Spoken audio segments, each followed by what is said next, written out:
I got the ZoneTech steering wheel lock because I have a Kia Sportage and it's supposed to be one of the most stolen vehicles. I keep my car in the garage, but I do take it places and work and shopping and things, so just to protect it and give it a little extra protection. It's really easy that it's got a key that comes with it, and you can just unlock and lock it and take the key with you.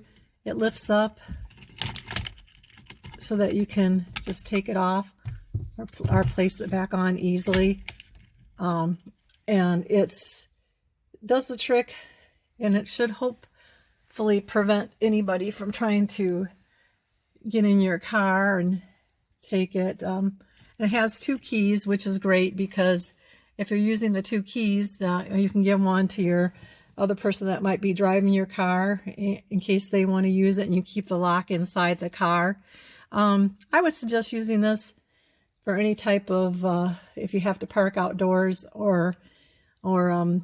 it's an inexpensive lock to purchase, and so far I've had no complaints about it. So thanks for watching.